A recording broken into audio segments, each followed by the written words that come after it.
Hanap mo ay classic scooter pero may modern features? Yes, hindi nga ito papahuli sa mga makabagong features. At talaga namang mukha itong mamahaling vintage scooter. Baka ito ng Bristol Basilica 125 ang para sa'yo. Hello everyone, ako nga pala si Cambanatics at tulad nyo, napakahilig ko rin sa motorsiklo. Kaya kung gusto nyo ng mga ganitong contents ay like and follow nyo na ang aking mga social media pages. And I will be your guide para mahanap nyo ang motorsiklo na para sa inyo. Ito ang Bristol Basilica 125, ang 125cc classic scooter ng Bristol Motorcycles at kabilang sa kanilang Vespucci collection. Tara't sabay-sabay nating usisain itong Bristol Basilica 125. Siyempre pa, ito ay may round headlight, very classic tignan, at the same time modern din dahil LED headlight na nga yan, neo-classic design, at merong gray fairings sa gilid para padagdag sa accent. Kakaiba na nga rin ang design ng turn signals nito sa harap dahil nasa manibela na. Nasa magkabilang gilid ng headlight kaya talaga namang kitang kita. At dahil nandyan na yung kanyang turn signals ay mas malinis tignan yung kanyang front cover. Meron lang itong gray lining sa gitna at may emblem na Vespucci. Sa left side din ito ay may chrome emblem ito na Bristol. Ito ay naka-telescopic fork na front suspension. Syempre pa dahil classic scooter ay malapad ang kanyang front fender. Meron din itong fender nose na kulay gray. Terno nga yung kulay niyan sa fairing sa gitna ng front cover at nung sa headlight. Sa tatlong color variant ng Basilica 125 ay kulay gray yung design na yan.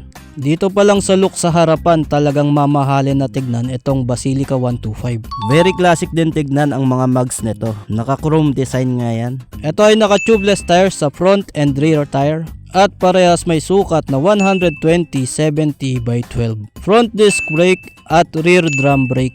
Ito ay naka-combined braking system. Napakalaking bagay din yan dahil kahit mag-brake ka sa likod ay may tulong ang front brake and vice versa. 70% sa rear at 30% sa front.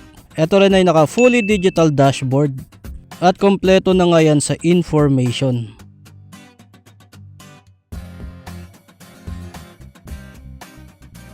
Nasa bandang ibaba naman ng meter panel ang pindutan para sa configuration. Magaganda rin ang design ng switches nito, very classic. Narito sa bandang ibaba yung kanyang ignition key. Dito na rin yung bukasan para sa seat lock.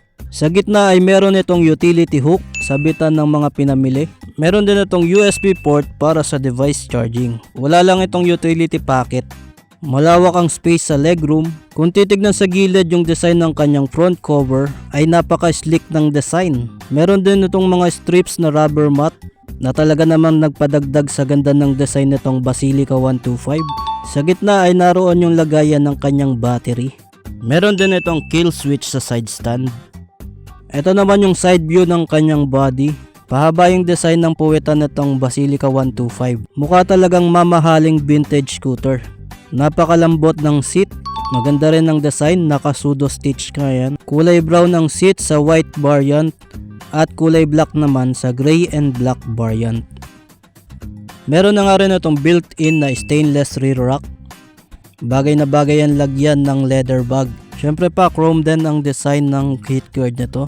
Dito naman malapit sa pipe ay narito yung kanyang fan. Air cooled nga ang cooling system nito. May chrome emblem na Basilica. Maganda rin yung apakan ng pillion. Pinipindot nga lang at bubukas na.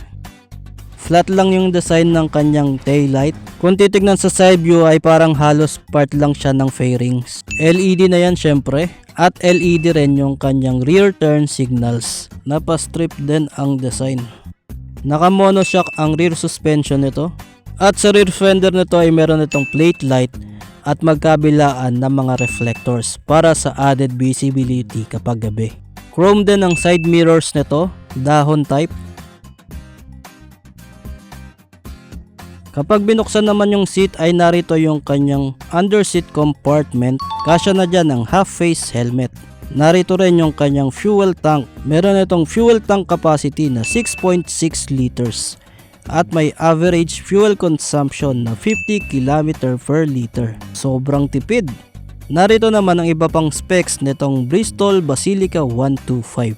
Ito ay 4-stroke 2 valves, single overhead cam, may displacement na 125cc, ang cooling system nito ay air-cooled at ang transmission ay CVT. Sa performance, meron itong maximum power na 6.8 kilowatts at 7,500 RPM at maximum torque na 9.5 Newton meters at 6,000 RPM. Ang starting nito ay meron itong electric and kickstart. Syempre pa, ito rin ay naka-electronic fuel injection. Sa dimensions, meron itong length, width at height na 1,950mm by 720mm by 1,140mm. Seat height na 780mm. Wheelbase na 1,390mm at curb weight na 110 kg. Meron nga itong tatlong color variant, ang black, gray at white. At ang kagandahan pa dito ay available dito sa Pilipinas ang mga parts dahil locally assembled itong Bristol Basilica 125. Itong Bristol Basilica 125 ay may SRP na 118,800. Pero kapag binili ng cash ay may discount pa ito na 20,000. Kaya magiging 98,800 na lang.